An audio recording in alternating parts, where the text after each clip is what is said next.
Hi, I'm Andrew Ahrens. I'm the managing member at Ahrens Investment Partners, and welcome to our year-end review. I'm going to try to give you what happened in the market and what maybe is going to happen in 2017 in a really short format.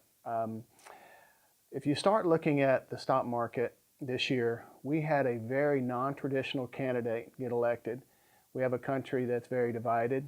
At the beginning of the year, we had the stock market take a tremendous drop in February, only to recover after the election of Donald Trump. Very unique circumstances that nobody would have predicted. The night of the election, the futures were down at one point in time almost 900 points, only to see Trump being elected and the market to have a tremendous year-end rally.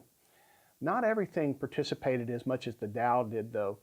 If you're a balanced investor and you have money in bonds, you saw your bond portfolio get beat up pretty good.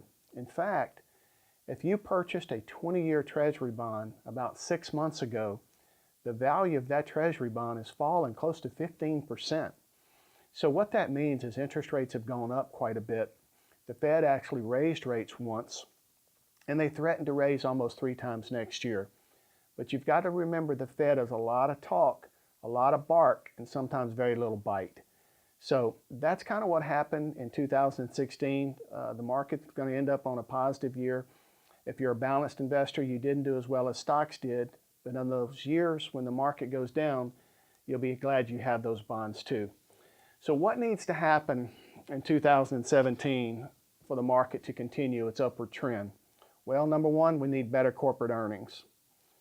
We need corporations to show they're making money, which gives investors confidence in them. Number two, we need corporations to pay lower taxes. Number three, we all want to pay lower income taxes. Number four, the Fed to remain accommodated. We need the Fed to keep the money supplied just Goldilocks right to make sure that the market can continue to grow. We need better job growth.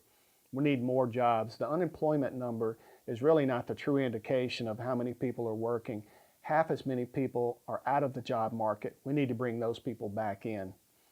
Bond rates don't need to rise so much that they become a formidable competitor for the stock market, because what will happen is if bonds start to pay 4 and 5%, people will move money out of market into bonds. Those are typically the savers that have been forced into the stock market. They'll go back to the safety of a fixed bond. Looser regulations on business would be the number 7 thing we need to happen. Number 8, let's bring back some of those companies that have money in foreign countries. Let's bring those profits back. Lower their taxes to bring them back, and then hopefully they'll reinvest that money in the United States.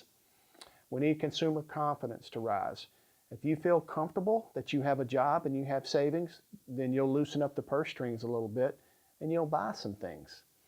And number 10, we constantly need more innovation coming. We need more companies to invest in that make our lives easier. Everybody is stuck to their cell phone, their iPad. Everyone loves this new technology, and I think there's a lot more, life-changing technology to come. So if we get more companies like that, that drives more interest in the market. So again, I think we're going to have some very volatile years ahead of us in the market. It seems to me that volatility is here to stay, and we just kind of have to get used to it. I'd really like to thank all of our clients and friends of the firm for supporting us. We've had a wonderful year, and it wouldn't be possible without all of you. So Happy New Year from all of us at Ahrens Investment Partners.